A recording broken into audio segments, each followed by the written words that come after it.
Good evening, everyone.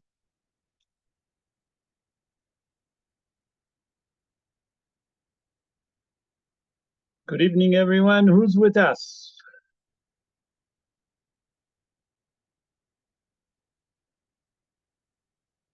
Good evening, Rob. How's it? How are you, Louis? Yes, how are you doing? Baruch Hashem, Baruch Hashem. Good. How's everyone? How is everyone? That's very important. Everybody's fine, thank God. And I had a surprise. My son David is from Johannesburg with his whole family come to pay a visit. Oh, that's very nice. So that was a lovely surprise. Okay. So that's very, very nice. I'm happy to hear that. I see Ivan with us. Ivan and Anthony with us. Who else with us? Frank with us. Stephen Kabechnik with us. Hello, Stephen. Who else with us? Hilton with us. Jeffrey I'm waiting for Jeffrey to join us. Okay, another few minutes. I think that his connection just coming. Let's see who else with us. Who else with us? Boom, boom. No, that's it so far. That's it so far. So, Rabotai, tonight, as I mentioned, I'm going to speak about Purim. I'm going to do, first of all, introduction to Parashat Shkalim. We've done about the 4 Parshiot in the past, but I'm going to do quick introduction to Parashat Shkalim that we're going to read this Shabbos. We'll explain quick what is it, where's the source for it. Then I'm going to move quickly to, again, history, just for us to understand about Purim. When was the story of Purim happened? And for us to just to understand when is the story of Purim happened, to see what's happening. Be'ezrat Hashem. I'm going to mute everyone. Jeffrey, I'm going to leave you unmuted. Okay, so we're going to start the show. Be'ezrat Hashem. Okay, who else? Who else not muted? Jeffrey, you're unmuted. Okay, so Rabotai, we're going to start about Purim. That's what we promised. That's what we're going to speak Be'ezrat Hashem. So Be'ezrat Hashem, na'aseh v'natzliach v'Hashem alenu berachamav yarviach. I would like to dedicate the shiur in the soul of Esther Kaden bat Ketzia, Mordechai ben Rahma, Tamar bat Zehava, Eitan ben Keren ve'Avishai Na'eh, Malka Regina bat Joya, Yaakov Solomon ben Farha, ve'Farha bat Shalha. Nishmatam tiyeh tzurura b'tzurhaim. Also, I would like to dedicate the shiur, obviously, in the health of all the soldier, member of the police, member of the security forces that got injured. Please God, refuah shlema to them, and refuah shlema to all the Jewish people, and amongst them, Lior bat Miriam, Menashe Naji ben Farha, Rav Moshe ben Bayabatia, Rav Moshe ben Devora, Rav Shlomo Yehuda ben Dalia, Rav Avraham ben Marima, Devora bat Esther, Sheina Keila bat Hana, Mordechai David ben Leah, Yehuda Hillel ben Shulamit Leah, Haim Nahum ben Pesa Reza Kohen, Baruch ben Sarah Hayena, Uva Kaden bat Tali Esther, Leah bat Rachel, Pesach Yitzhak ben Ela, Ayala Eden bat Rivka, Natali Malka bat Shar Rivkatal, Yehuda ben Eliezer, Meir ben Yehuda.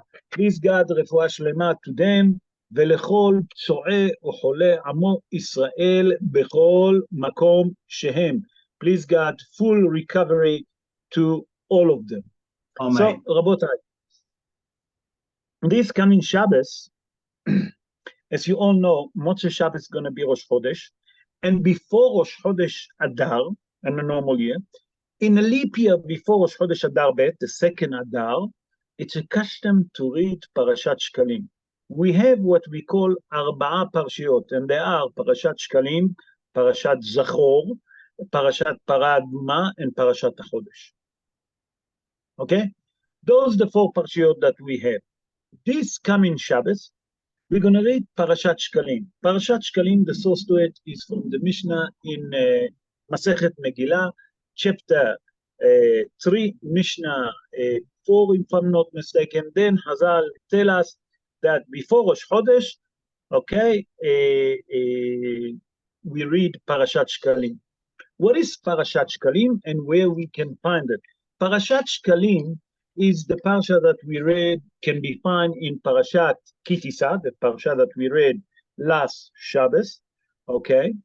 And the verses is in chapter 30 from verse 11 to verse 16, okay? And the main reason that we read about Parashat Shkalim is to remind the Jewish people to bring Mahatzit Shekel, because in Parashat Kitisha it speak about the Mahatzit Shekel. What was Mahatzit Shekel? Mahatzit Shekel was a money that been given to Bet HaMikdash, and that time to the tabernacle, to the portable Bet HaMikdash.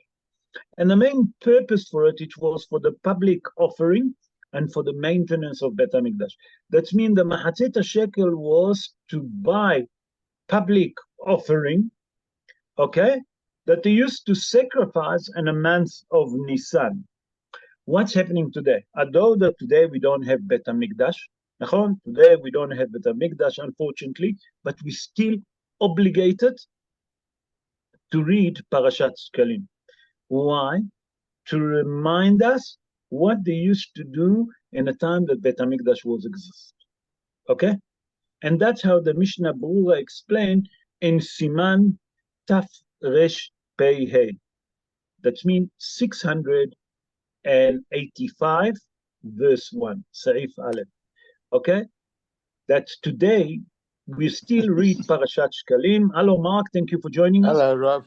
Why do we read Parashat Shkalim? It's to remind us what they used to do in the time of Bet HaMikdash. But today, what did we do with Mahatzit Shekel? The Mahatzit Shekel that you give, that money should go to Talmidei Chachamim. What it means, Talmidei Chachamim? Talmidei Chachamim, I mean, people that they studying in the kollel, and they're battling, they're really battling, all the avrechim in the kollel, all the Talmidei Chachamim, battling, and that money should go to Talmidei Chachamim, today that we don't have Bet HaMikdash. Okay, so now we can also understand why do we read Parashat Shkalim this coming Shabbos. Number one, to remind us that they used to give Mahatzit Shekel, remember Mahatzit Shekel in the time of Bet HaMikdash, and Parashat Shkalim we read in Parashat Kitisa that we read last Shabbos. Simple as that. I think that I explained it easy for us to understand. So just remember that this coming Shabbos is Parashat Shkalim. Okay, now I would like to start briefly to do a history about the miracle of Purim. Okay, for us to understand the miracle of Purim.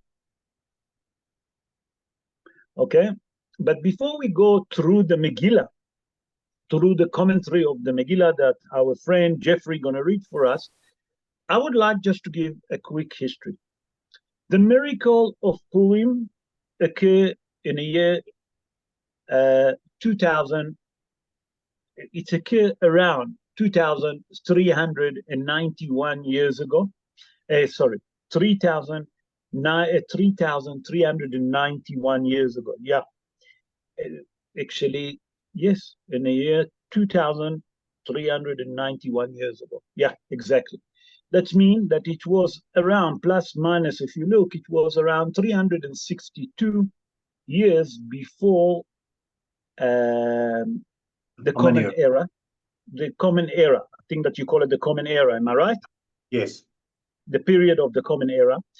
And the miracle of Purim actually happened after the destruction of the first temple. I have to be accurate. It was 250 years before the miracle of Hanukkah. The miracle of Purim happened 250 years before the miracle of Hanukkah. Because the miracle of Hanukkah was during the time of the second temple. Okay, well, the Greek was the empire of the world, and they rule Eretz Israel. Okay, the miracle of Purim stretched over 9 years. 9 years, Rabotai.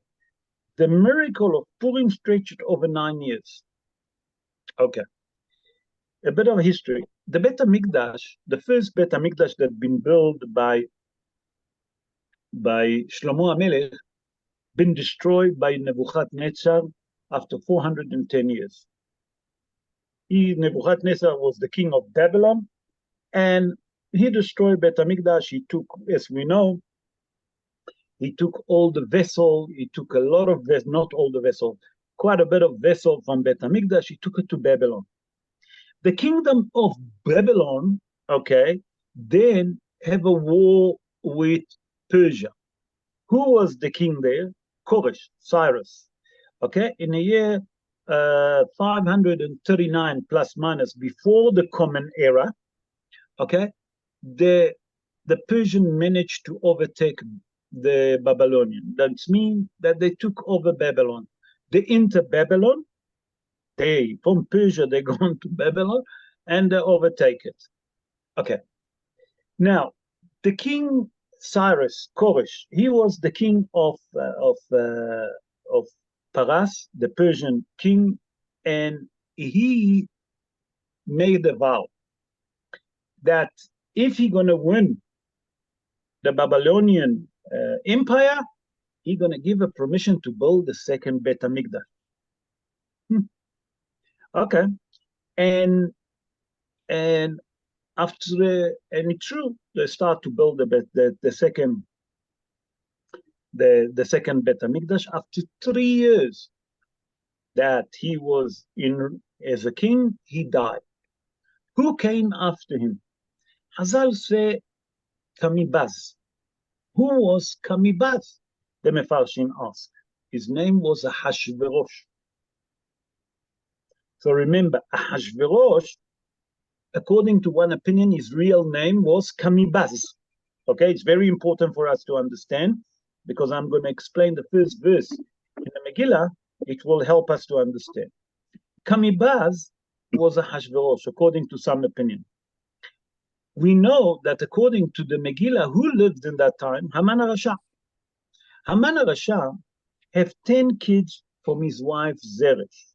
Haman HaRasha had many more kids. We'll explain that later. Please God, not today, but later on, I'll explain how many kids he had. From his wife Zeresh, that we're going to speak about her today, that we realize how witch she was. We'll see that she was a witch. Okay? He had a son that called Shimshi.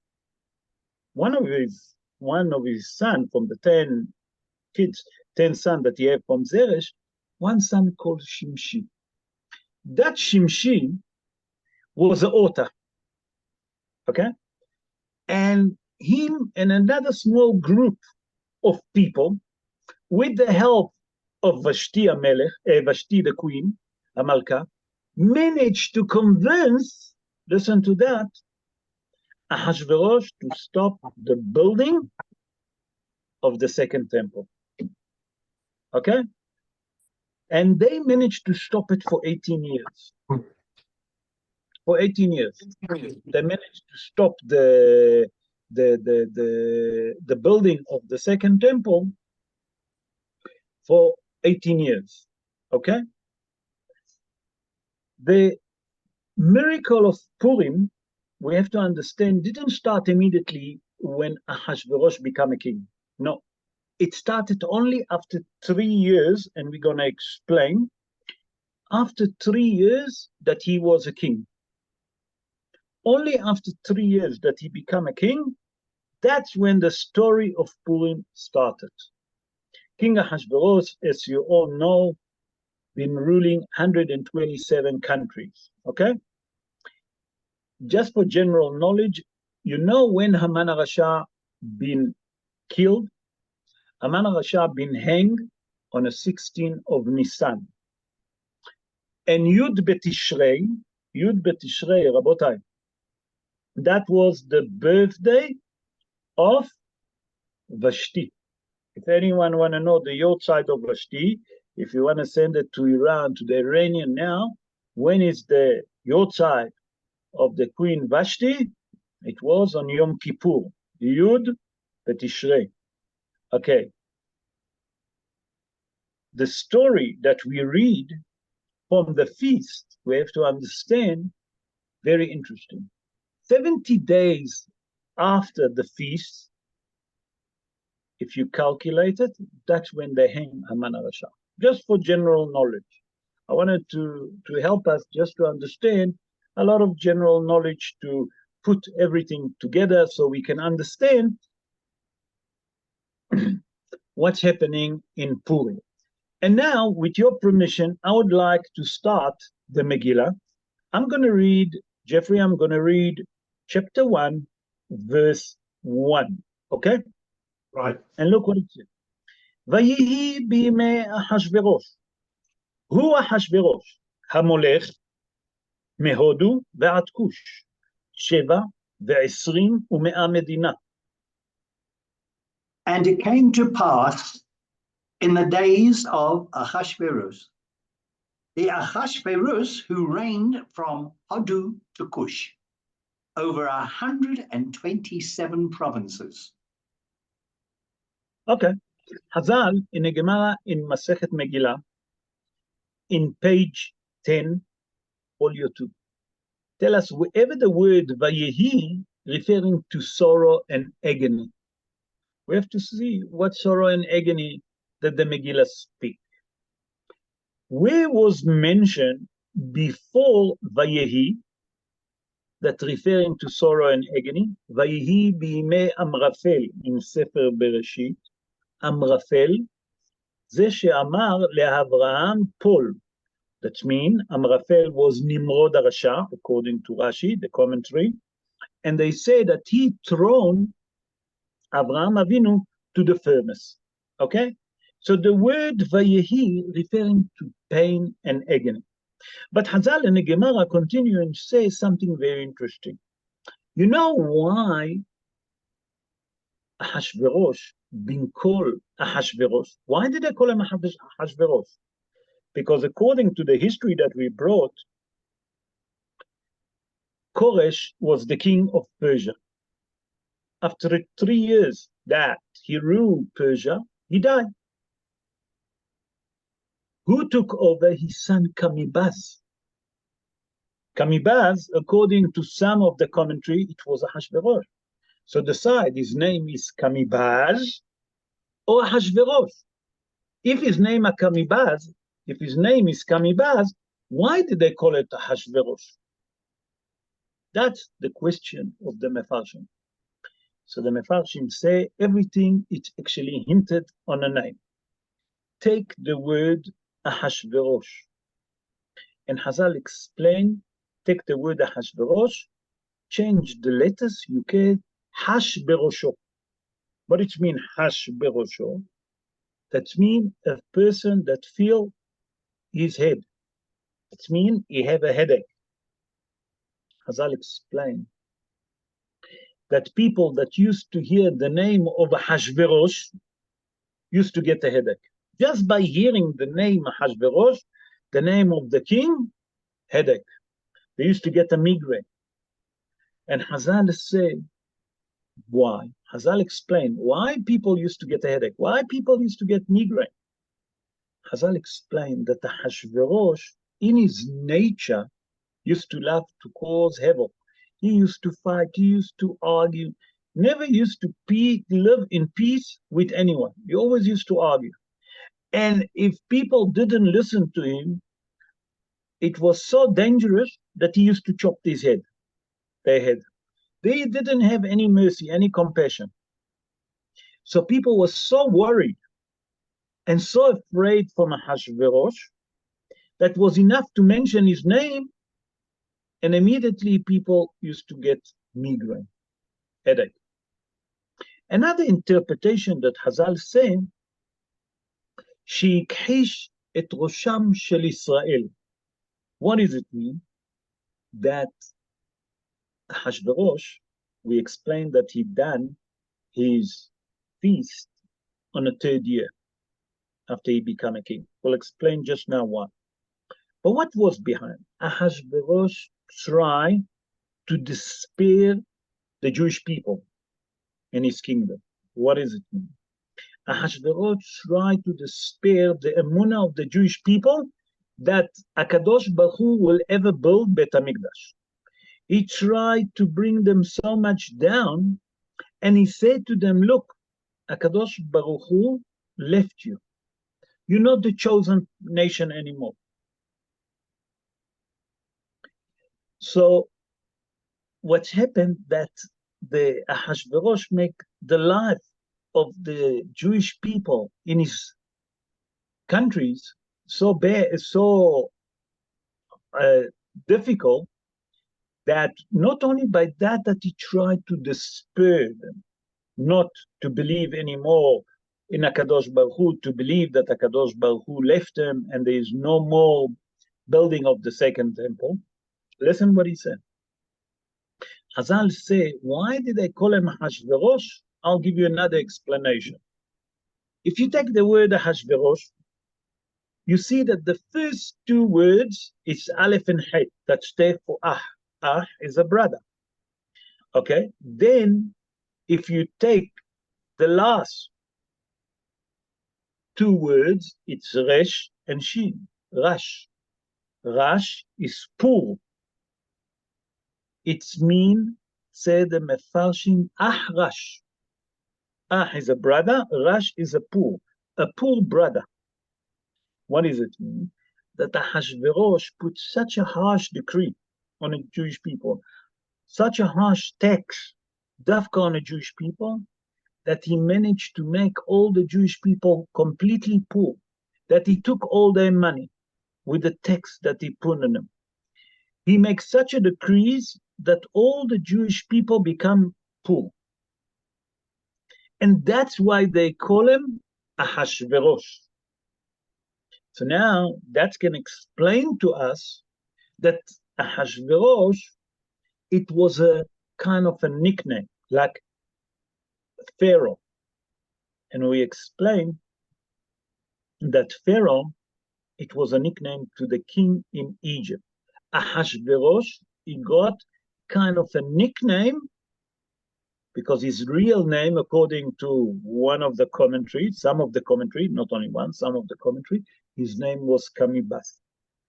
So now we can understand why they call him Ahashverosh. Let's continue. Let's go to verse 3.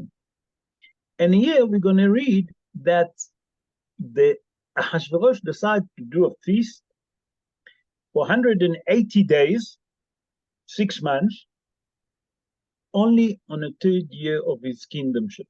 We have to understand why. Let's read, and Be'ezrat Hashem will explain what's happening. בשנת 3 למולכו, עשה משתה לכל שריו ועבדיו, פרס ומדי, הפרטמים ושרי המדינות לפניו. In the 3rd year of his reign, he made a feast for all his officials and his servants, the army of Persia and Media, the nobles and officials of the provinces being present. Okay, what's happening here? We have to understand what's happening. According to the Pshat of the Dvarim that you can learn from here, on the 3rd year, when after he became a king, he decided to make a feast. According to the Pshat of the Dvarim, listen to that. He made a special feast for his wife Vashti. It was the birthday of Vashti, and he wanted to make her happy. It was very important for him, Vashti, and he made a party for her for 6 months.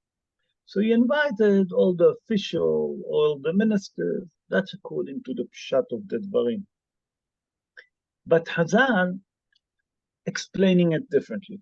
Chazal wanted to know exactly why dafka after 3 years. What, you decide dafka now to make the birthday?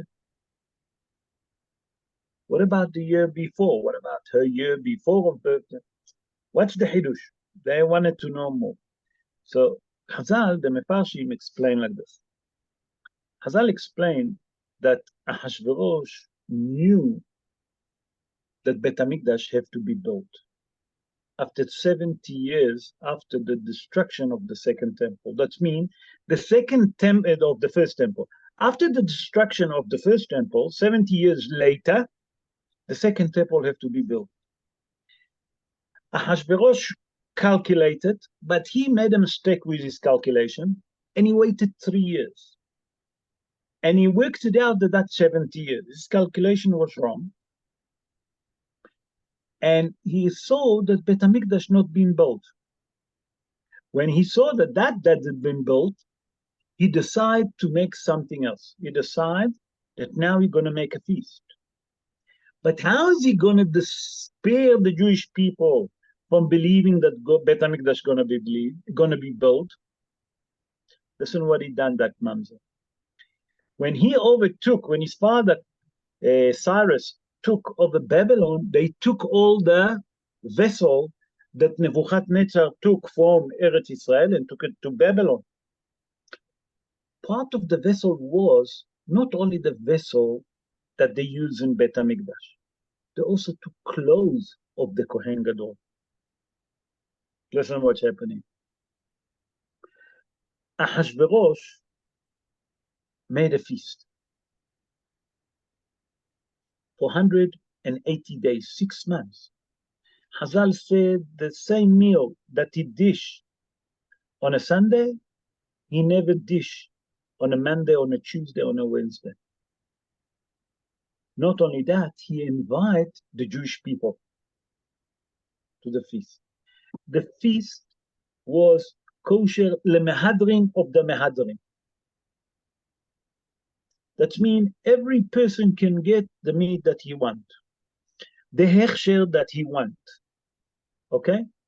The vessel, the kosher vessel. Not only that, the wine, the drinks, everyone was 100% kosher. But the Ahasuerus dresses a Kohen Gadol on that feast. Not only that, Ahasuerus, to despair the Jewish people that Bet HaMikdash is not going to be built, that's why he dressed as a Kohen Gadol. What else he done? He took something very important. He took all the vessel from Bet HaMikdash, and every day, Hazal say, every day for 6 months, he used to show 5 different vessels from Bet HaMikdash.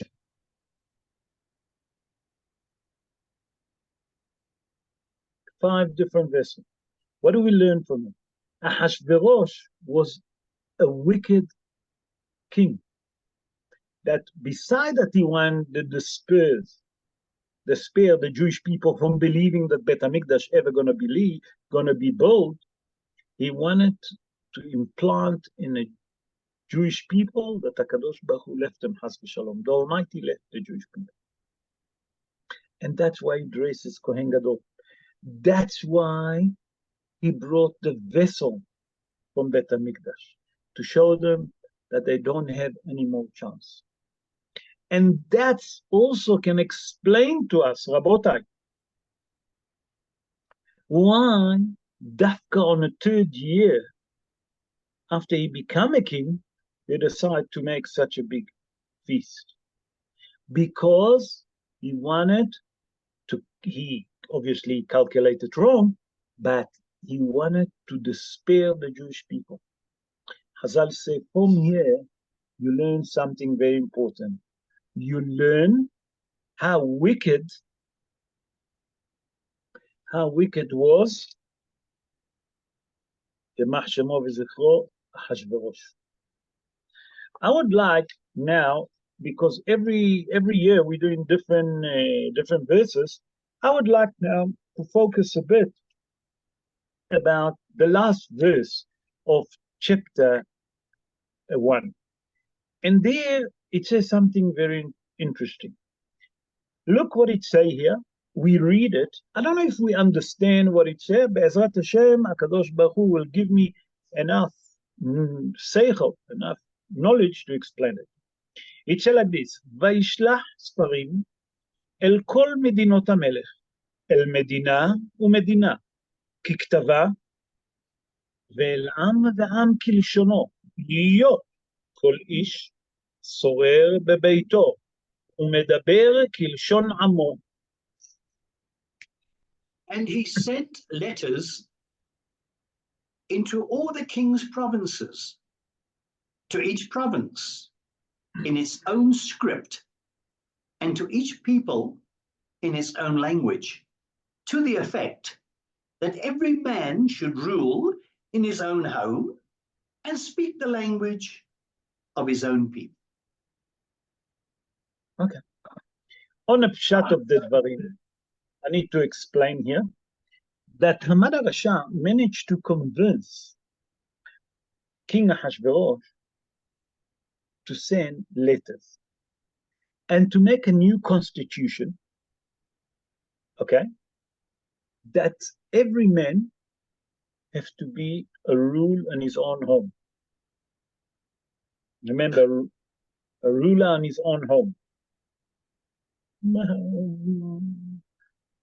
What's the hidush here? The Mefarshim ask. Question number 2, he make the constitution. What was the second idea? He said that the language that they're going to speak in the husband house is the language that the husband speak. That's the pshat of the Dvarim, okay? Rashi HaKadosh, in his commentary, Rabbi Shlomo Yitzhaki, that born in Troa, in the city of Troa in the north of France, 984 years ago, in his commentary to the Megillat Esther on this verse, listen what he said. He said like this, Kofe et ishto lelamed et leshono im hi bat lashon aher. What is Rashi trying to hint us? I will translate Rashi, and then we try to get into that sugya, to that idea. Rashi say that he forced his wife to learn the language that he speak if his wife speak a different language. That means the king Ahasuerus, we know that he ruled over 127 countries. So they have different languages, different dialogues. We see here that Haman HaRasha, after he became close to Ahasuerus, the first 2 things that he wanted to do after he convinced Ahasuerus to kill his wife, Vashti, will explain just now why. The first 2 things that he wanted to do, it's a new constitution, new rules. What is the 2 new rules? Number 1, the men have to be the ruler of his own home. He's going to be the rules of his own home. Number 2, that the wife have to speak the language of the husband. All the Mefarshim ask, Haman, what are you planning? What are you doing? What's new here? What's the hidush here with your idea? What is your hidush here?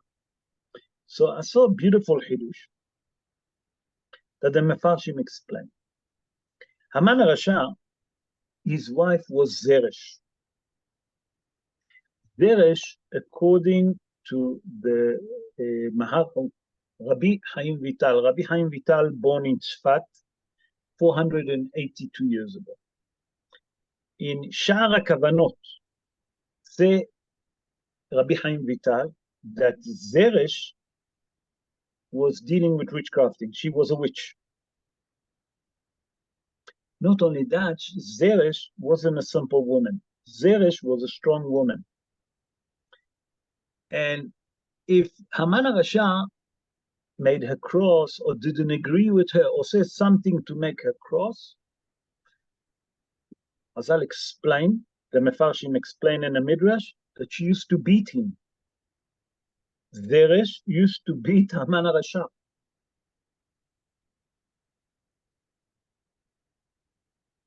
Unbelievable.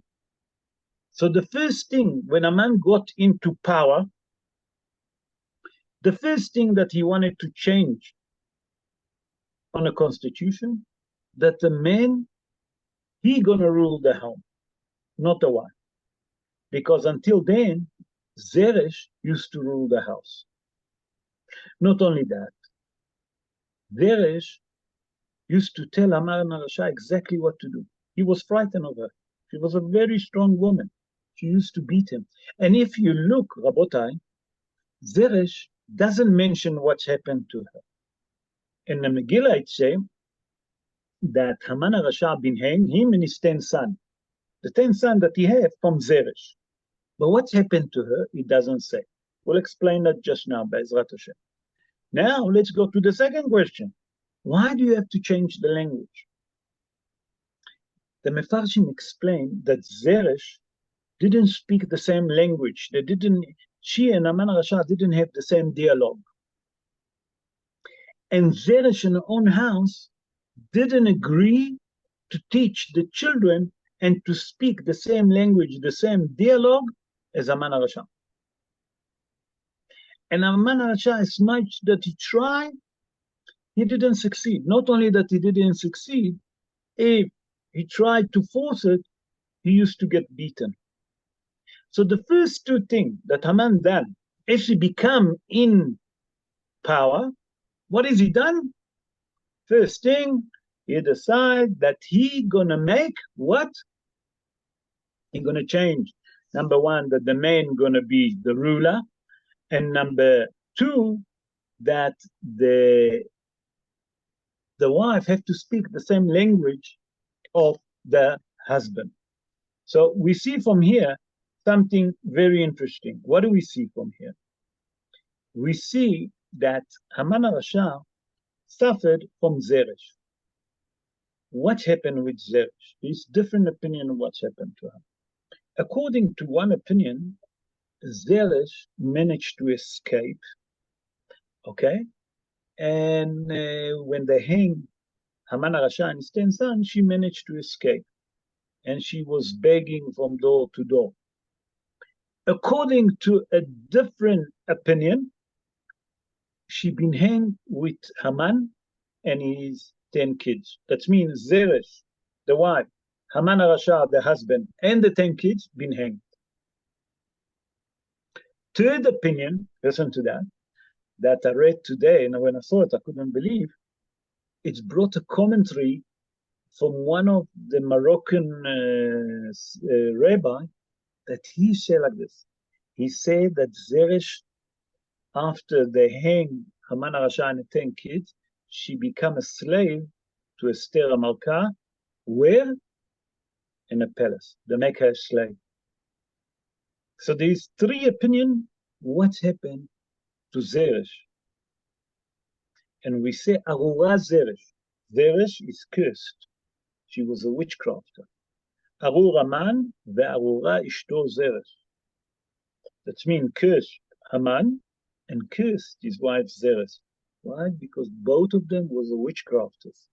There was magician, if you want to call it, sorceress, witchcrafters, whatever you want to call it. She was a witch.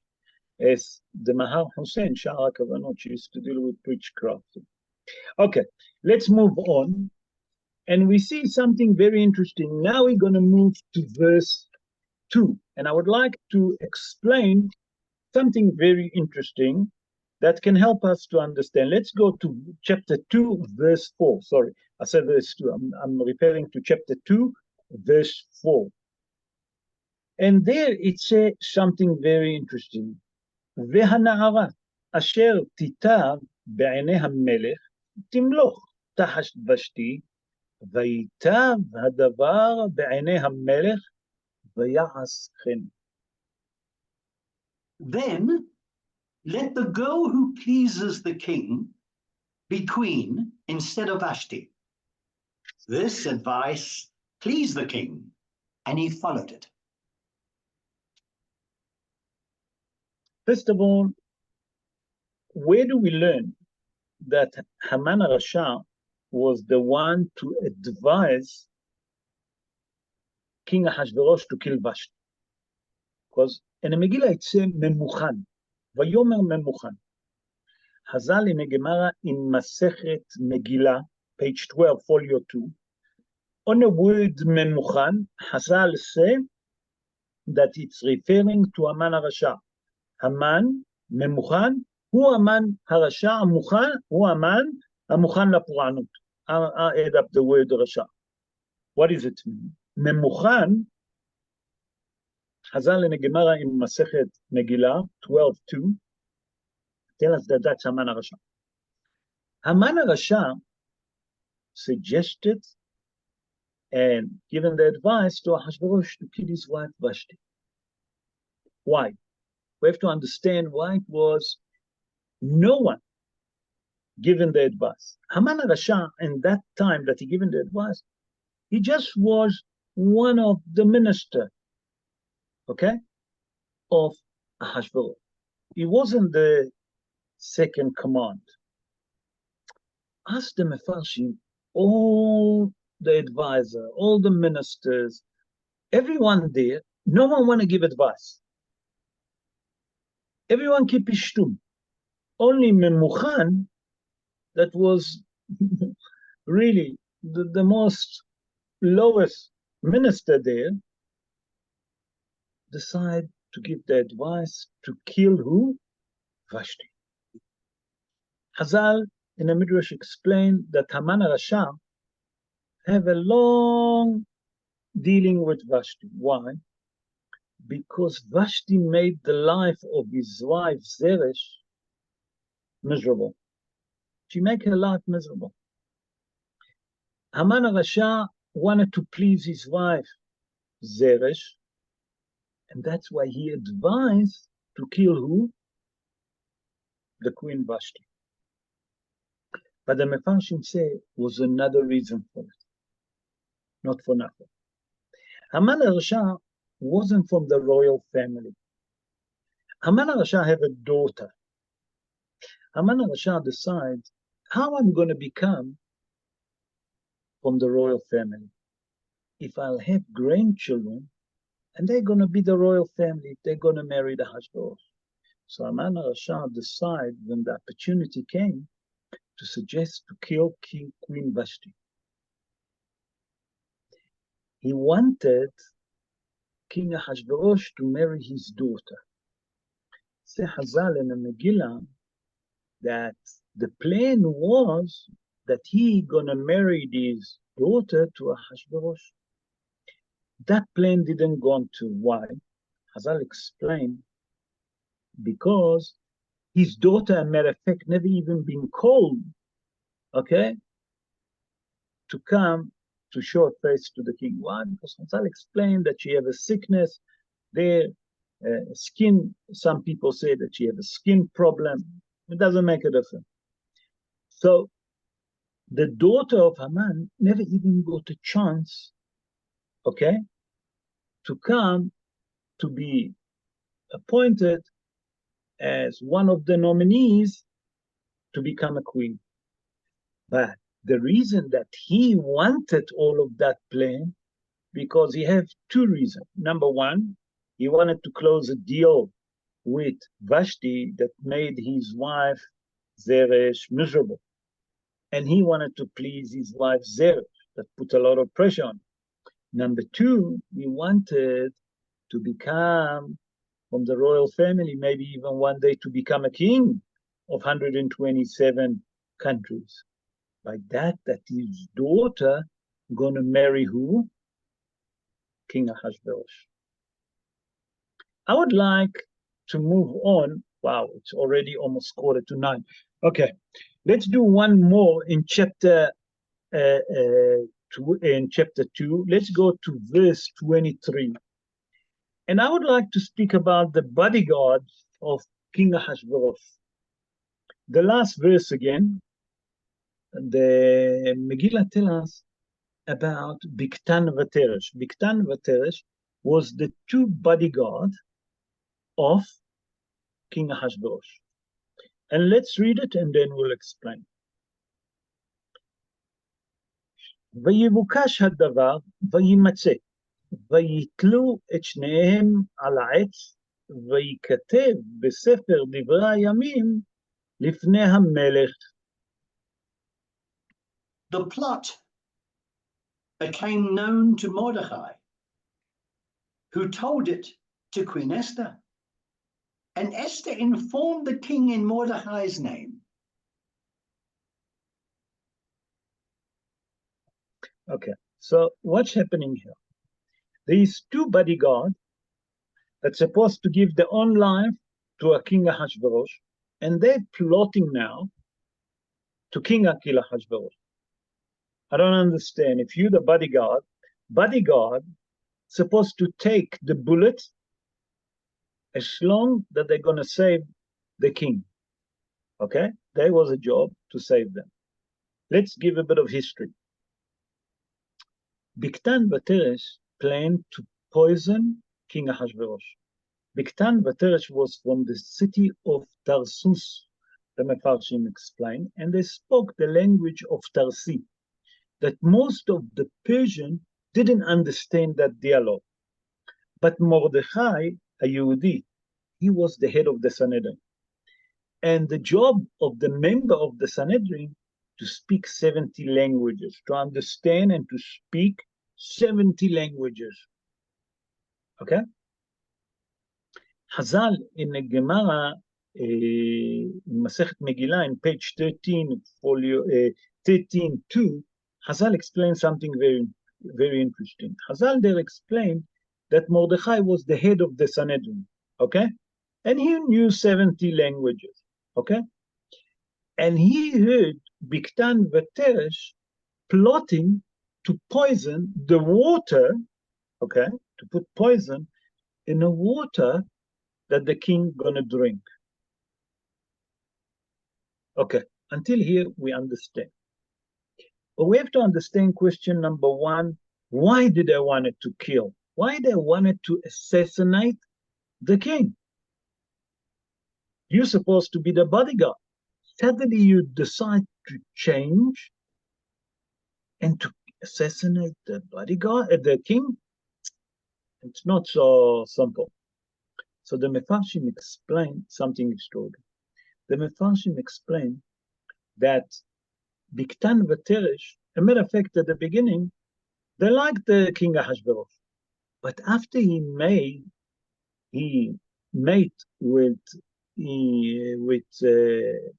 Esther Malka, he was so much a favor of her that he used to speak with her every night until late at night. Say Bigtan Vateresh, not enough that we're not sleeping at night, we're not sleeping during the day. Why? Since he met this woman, the queen, he doesn't let us sleep. Every few minutes, he called me, bring me water. Every few minutes, bring me fruit. They didn't give him a piece. They say during the day, we would... Sorry? Hello? He said that they didn't give him a minute peace. During the day, we have to walk wherever he walked to guard him. At night, he doesn't allow us even to sleep. Go to sleep. No. When he met Esther, he was so favored of Esther that he used to sit and speak with her for hours and hours and hours, said the Midrash. Chazal said that Bigtan Vateresh decided, listen, we can't anymore. We don't sleep during the day. We don't sleep at night. This king gonna kill us.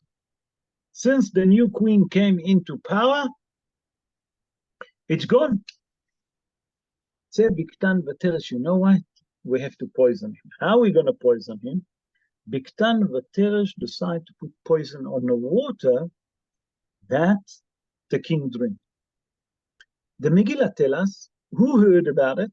Mordechai Tzaddik, Mordechai Yehudi. Mordechai Yehudi approached Esther Malka, and he said to her, listen, Esther, there is a plan here. There is a plot that Bigtan Vateresh planning to kill the king Ahasuerus, to what do you call it? I forgot.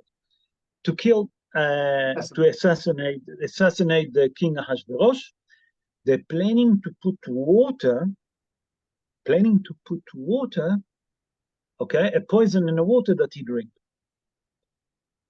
I want you to tell the king Ahasuerus and save his life. The story we all know. Queen Esther told King Ahasuerus. Ahasuerus agreed to that, and he allowed them to put poison. Listen to that. They put poison in the water, and when they brought him the water, he pretended that he drank, the Midrash said. But he never drank for it, he poured it. Later on, they found that it was such a poison in the water that no one can survive it. And then they found out that they was guilty, and we know that they killed them, they hanged them. Until here, we understand. That's the pshat of that burning. Come Hazal and explain something extraordinary. Hazal say, what's happened after that? That after they put the poison and they've been found that Bigtan Vater tried to assassinate the king, and they didn't succeed, it's been written בספר, how's it called? וייכתב בספר דברי הימים. It's been written in a book, in a memory book. What do you mean it's been written in a memory book? And here the story basically finished with Bigtan Vateresh. When again we're hearing about the book of memory. Balayla hu nadeda shenat hamelech. And that night, nadeda shenat hamelech. What it means balayla hu? According to Mefarshim, it was HaMelech, referring to the Almighty, HaKadosh Baruch Hu. What that night was, night, balayla hu, that night, it was Pesach. Tetvav b'Nisan, the 15th of Nisan, Leila Seder. Hazal explained, balayla hu, it was the 15th of Nisan. The Almighty was wake all night. What does it mean he was wake? Because the children of Israel didn't keep Pesach that year. Why? Because they fasted. Esther said to Mordechai, tell you and the Jewish people gonna fast. Vetzumu ve'al tuchlu ve'al tishtu. What it means? Fast, don't eat and don't drink. If I'm fasting, obviously I don't eat and I don't drink. So why you have to tell me don't eat and don't drink? Here there is a hidush. Esther HaMalka said to Mordechai HaYehudi, tell the Jewish people on Leila Seder, Pesach night, we fasting. No eating, no drinking. That's the Mefarshim explain. But we say, let's go back to Ahasuerus, because the Megillah speak about the Ahasuerus. That's the depths of the idea. Hazal explain what's happened here. Listen to that. Hazal say that Balayla hu nadeda shenat hamelech. Ahasuerus never forgot the advice that Haman HaRasha given. Haman HaRasha given him advice to kill his wife. Who Vashti? Ahasuerus loved Vashti. Now that Esther come to the picture and it changed everything. But a grudge that Ahasuerus had, the hatred that Ahasuerus had for Haman, he kept it deep inside his heart. And he wanted to wait for him. When is he going to strike him? And we have to understand that the story of Bigtan Vateresh ending up without mentioning nothing anymore about Bigtan Vateresh also doesn't speak about the rewards of Mordechai Yehudi. If someone else was there, okay, and he didn't have the emunah that Mordechai had, the Mordechai Yehudi, he would say, listen, I don't understand. I'm supposed to be rewarded. I saved the king. Every king that you save his life, oh, they reward you and etc. But here, we don't hear any complaint from Mordechai. Said the Mefarshim, it's come to teach you that the Megillat Esther, we explained in previous year why they call it Megillat Esther. Esther milshon hastara, hidden. Esther, that wasn't her name. Her name was Hadassah. Who given her the name Esther? Chazal explained that was a king Ahashverosh called Esther. Her name was Hadassah. Esther, Chazal explained in Old Persian, in ancient Persian, it's called Astahar. Astahar means a beautiful star, a shiny star. He given her that name. When Esther stood up in the front of the Ahashverosh, she was an age of 72. Rabotai, 72.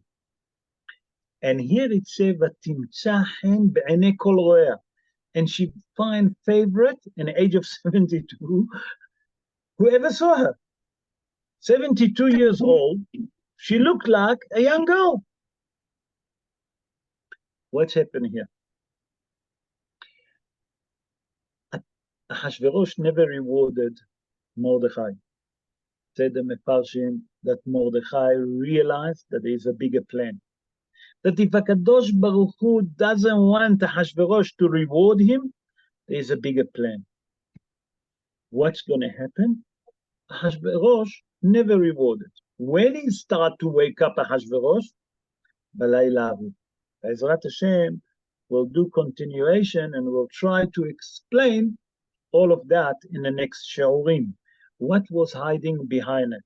And what is it trying to tell us? What it's trying to tell us is to teach us something very important. It's come to teach us that the salvation that HaKadosh Baruch Hu and the plan that HaKadosh Baruch Hu had for us, sometimes we don't see it immediately. And I explained yesterday in a show that it says something very interesting.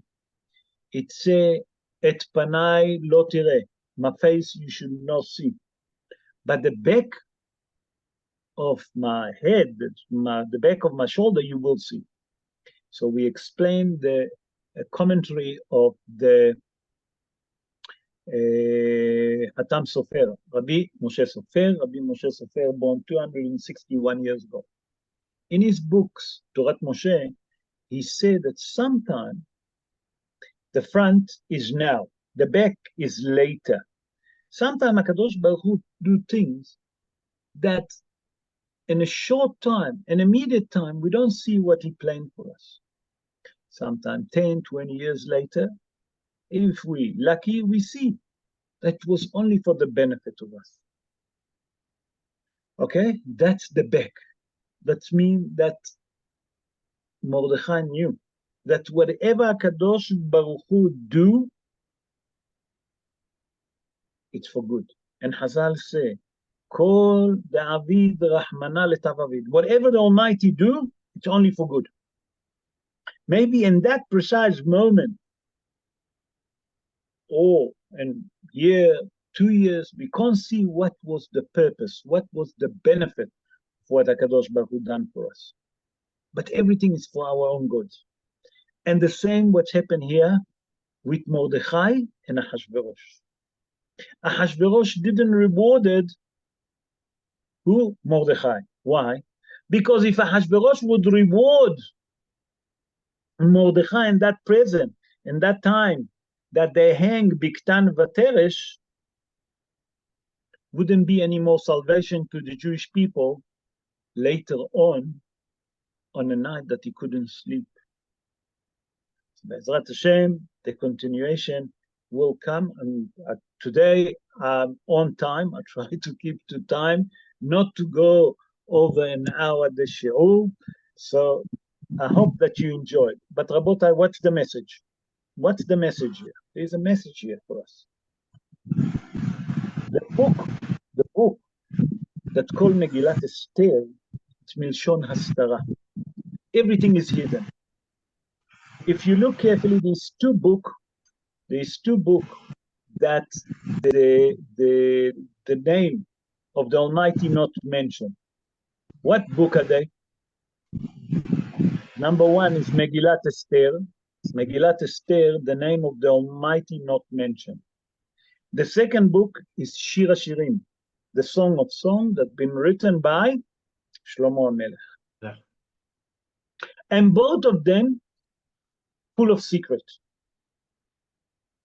Nachon that it's mentioned the name of the Almighty Berashet Tevot, an acronym. Beseder, yes, we know that.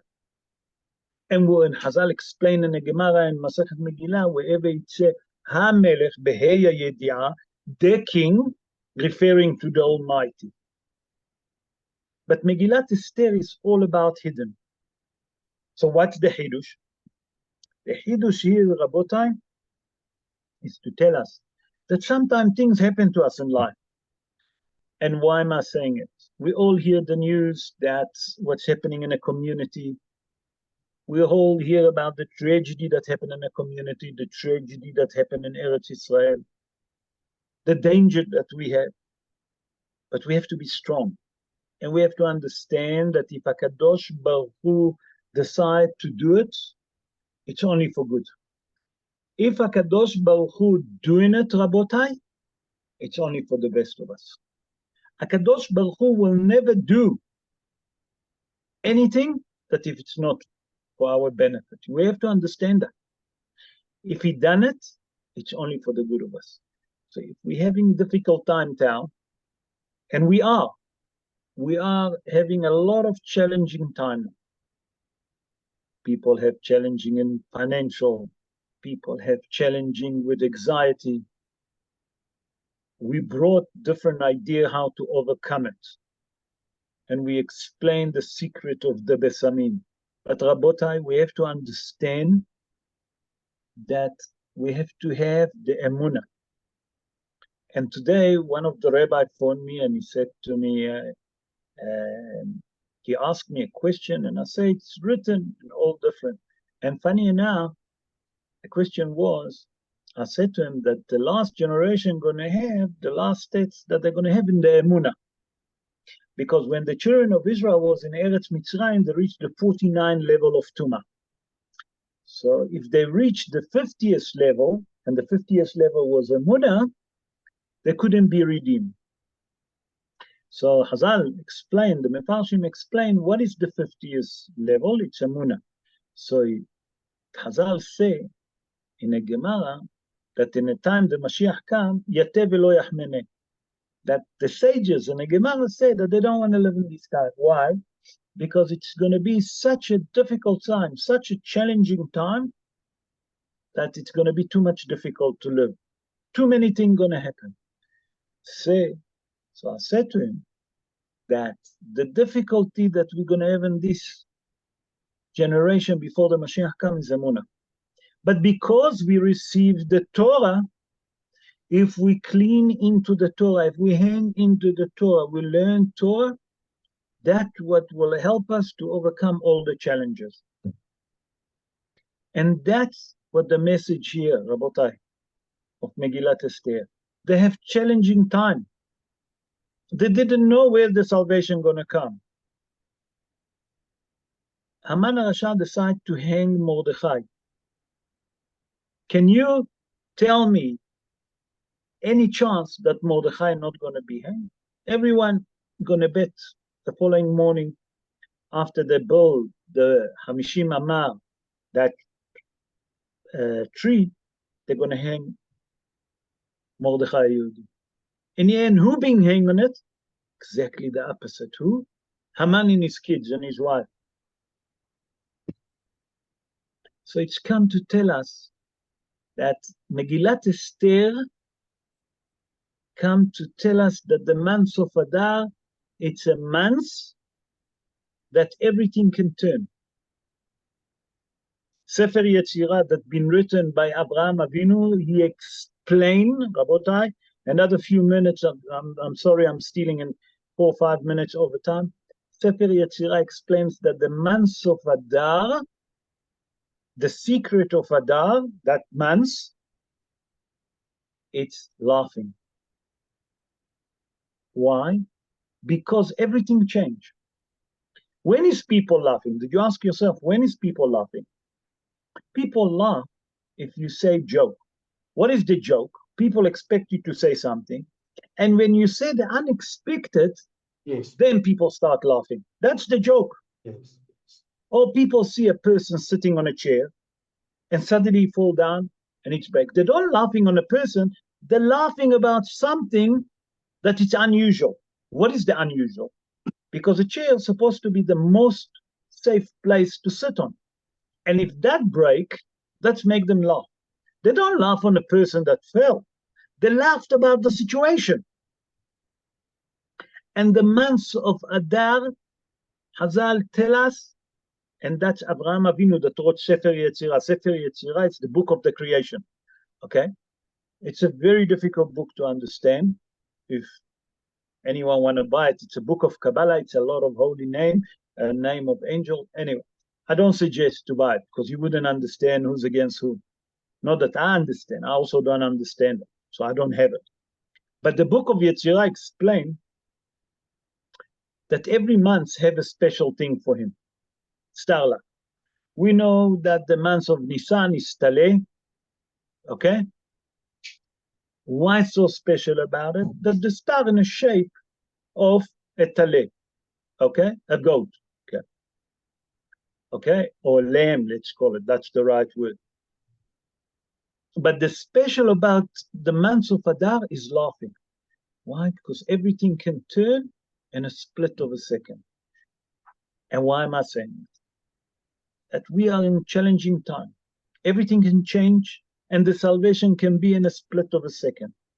And Be'ezrat Hashem, that HaKadosh Baruch Hu will have mercy on all the Jewish people all over the world, especially in Eretz Israel, on those that unfortunately, we have heavy casualty, 245, the number raised on Friday. The injured, the kidnapper. Kadosh Baruch Hu can change it in a split of a second. Mamash, in a split of a second, Kadosh Baruch Hu can change everything. And that's the month of Adar, the month of salvation. How would the salvation work? With a laugh. So we have to be strong. And the message of Megillat Esther is to overcome those challenges. We have to be strong. How do we overcome? With the emunah that we have in HaKadosh Baruch Hu. And Be'ezrat Hashem, that HaKadosh Baruch Hu will strengthen our emunah, will give us more strength physically, emotionally, to all call Am Israel.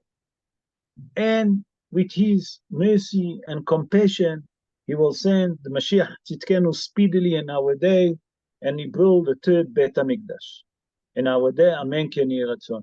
Rabotai, those of you that have question, please unmute the microphone and I try to answer. Bechavod. Hello, it's Anthony. How are you? Shavua Tov, Anthony. Baruch Hashem, and you.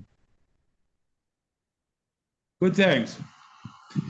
The Kohen Gadol, the Achashverosh wore the Kohen Gadol's clothing. Did he wear that every single day for 6 months? And every day he wore the Kohen Gadol clothing. And what did the Jewish people say about it? That he was wearing these clothing every day. So regarding if you wear it every day, I don't know. I can't answer you. I don't know if you wear it every day. What the Jewish people say about it? They gone to the feast, but that was their sin. That they joined, although that it was a kosher feast, although that it was la mehadrin, mina mehadrin feast, but he disgraced the vessel of Bet HaMikdash. He disgraced the Kohen Gadol by that he wear the clothes of the Kohen Gadol, whatever he had. If you are a Jewish and the disgracing your emunah, they disgrace what you believe, you shouldn't be there. That was their sin.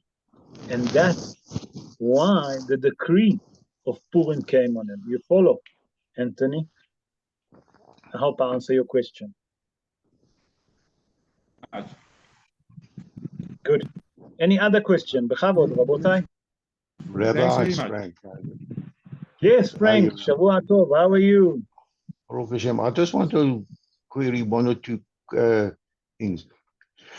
When the king in those days used to have something to drink or anything, didn't he have a taster first that used to taste the food or not? The Megillah doesn't tell us that they have. Maybe the taster was supposed to be Biktan Vateresh, the bodyguard. Them themselves supposed to be the bodyguard. They were supposed to be the taster because they are the bodyguard. Yes. They was willing to be killed for him, you know? And then the next question is, Mordechai advised none of them to go to the feast. Nachon. Am I right? And Nachon. and all the rabbis or the rabbis and everything, they all went there and sat there and enjoyed it. So that was a big sin as well, because I wouldn't no say one, it's only the rabbi. It's all the people, the not only rabbi, the people, the Jewish Yes. people gone, yes, yeah, and they enjoy from what? From that Sauda, the Yes. Sauda that the king Hashverosh, a mere effect, mock the Jewish people. He mocked yeah, Bet HaMikdash. He mocked the Kohanim. Okay, he tried to despair the Jewish people. He make your life miserable. And now he telling you that not going to be any more Kohen Gadol. He's the Kohen Gadol. He using the vessel of Bet HaMikdash for his feast. To tell you that those vessels not going to be used anymore Bet HaMikdash. What are you doing there? That it's kosher. There's no question. Not that it was only kosher, it was kosher from the Mehadrin of the Mehadrin. But you shouldn't be there. Beseder? yeah. And the other You thing, the other thing about Vasti, I heard that she was quite prepared. I think after they got drunk, she asked, he said that his wife should come appear to all the men without clothes. Naked, Right. yeah. Because, Naked. and that's what Chazal say, ובמושב לצים לא ישב. What it means, when it say that a person shouldn't sit where people talking nonsense. Because why? Because they start to drink, the ministers start to argue with the Hashverosh, which nation have the most beautiful woman. So this one say that, this one say my country, that one say my country. Hashverosh say shush to all of them. And he said, when you see my wife, Vashti, you'll see what beauty she is. And he said, Lavi et hamalka, to bring the queen, only with a crown on her head. She agreed to come naked. She have no problem with that, Chazal said. But why she didn't come, Chazal in the Gemara explain, bringing two different opinions. One, that she got a leprosy, and one, that she grown a tail in the back. Okay? Right. So they're both wicked. Ahashverosh and his wife, they have no problem with immorality. And the Rabbanim sitting with them.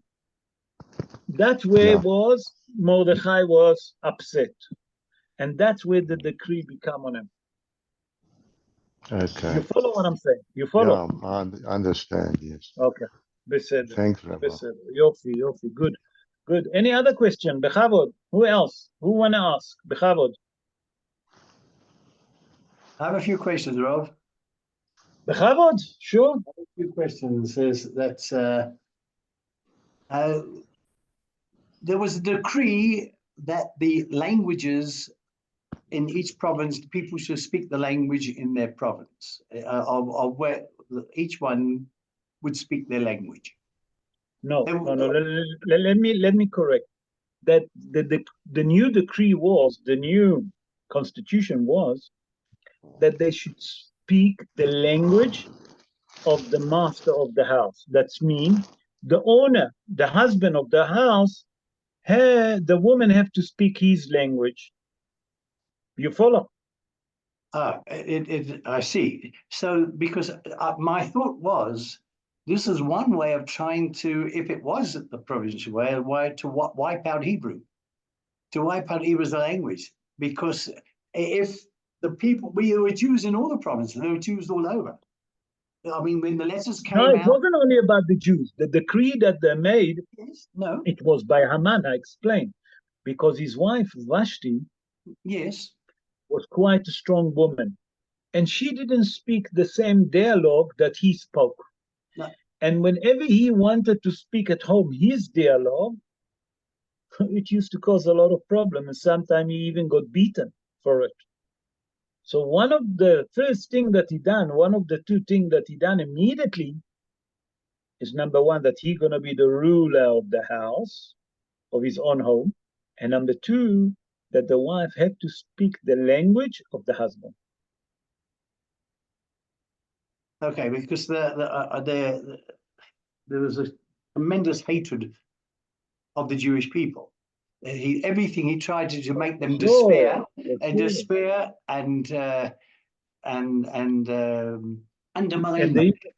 And Be'ezrat Hashem, if you look carefully, if you look very, very carefully on it, you'll see that there is actually a miracle here.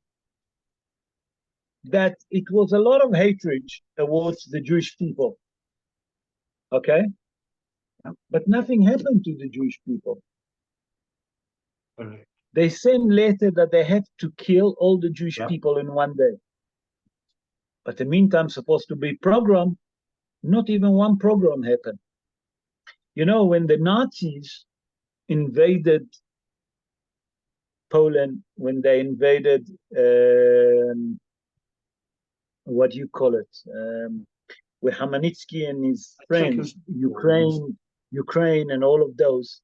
Before they started, the Ukrainian have more blood on their hand than the Nazi ever have on their hand after, and the Polish. Who giving up the Jewish? Who told the Nazi who's the rabbi of every congregation? Who's the gviring of in every city? Who given them all up? Yeah. It was a program that they made before even the Nazi came. Hamanitsky and his friends have so much blood on his hand that the Nazi is a joke compared to them.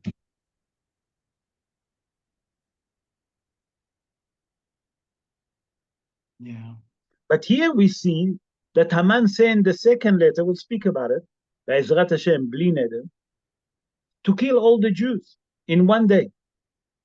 But until then, wasn't any program, wasn't any. No, Kadosh Baruch Hu didn't allow it. When Kadosh Baruch Hu doesn't allow, nothing gonna happen.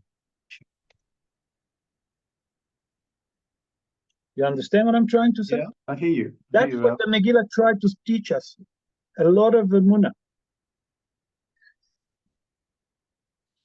You know, Rabbi, I just want to jump to one other thing, which is Mordechai heard. Now, Mordechai heard about the plot. He was sitting at the gates. He heard about the plot. Now, it could only have come from inside out. I mean, there's no ways that you're going to sit out on the gate and you're going to hear a plot from some people inside the. It had to come from inside. Wasn't Esther, wasn't she aware of something? And not, I know it doesn't say, but how did he get to here? It had to be from an inner side, inside. And No, who's going to be sitting out there at the gates? So Hazal explained what it means Sha'ar HaMelech. What it means Sha'ar HaMelech? The entrance to the gate where the king stands. Okay? The king where he stays in the palace, right there, right outside the gate. And Mordechai every day used to go in and out. By the way, Mordechai was one of the ministers, you know. We explained in previous year Mordechai was one of the officers of Ahashverosh. You know that. No. We'll explain why Mordechai didn't want to bow down to Haman. And he put all the Jewish people in risk. Why are you doing it? You're putting all the Jewish people in risk over 127 countries. Mordechai, what are you doing? Why Mordechai didn't want to bow down? As I'll explain, Mordechai had to know 70 languages because he was the head of the Sanhedrin, but every member of the Sanhedrin have to speak 70 languages. Esther didn't know. Esther didn't know that language, Tarsi. Why? Because she wasn't from Tarsus. But Mordechai that knew it, he can understand. And Mordechai can go inside, outside the palace. How? Because who's allowed to sit by the entrance to the palace where the king stays? Only a minister. Yeah. You follow? So Yes. Mordechai himself was a minister. And we'll explain that by Ezrat Hashem. If not, please remind me next Sunday. Please remind me. If I forget, please remind me. I'm asking you. And I will explain that. How he was a minister. He was an officer. Okay. There's one thing that always sits very hard with me when it comes to Purim. And we do understand everything Hashem has orchestrated. Hashem orchestrated everything. We understand that. My thing is this. Mordechai had a niece.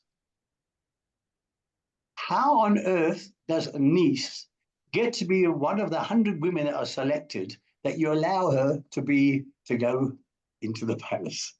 I mean, okay, so Hazal said that he married her. Hazal said that he married her. He took her as his wife. Ask a different question. Well, it's even harder. That's exactly, making your question harder. You allowed your wife to go to the palace to be with the king. It's against the Ten Commandments. You should not commit immorality. Nachon? Yeah, that's actually the question. Yes. That's the question. So Hazal explained that first of all you have to understand. Esther, Hazal in the Gemara say that the person that said that Esther been with the king Ahashverosh, Rasha. Esther was a tzaddiket. And he hid her identity all the time. Why? Because Mordechai knew in Ruach HaKodesh that she's gonna be the queen. She's gonna save. And that's why you never have a nanny. No one knew her. You want to tell me all the people in Persia, all the people in the neighborhood doesn't know Esther? No. Why? Because when she was a little girl, he adopted her. And he knew that this Hadassah, she's going to be the queen. She's going to save the Jewish people. So how come that he married her and then she gone to the house, to the palace? Hazal explained something extraordinary. Esther was a tzaddiket, was a righteous woman, was a great righteous, and she created with holy name a demon that looked like her.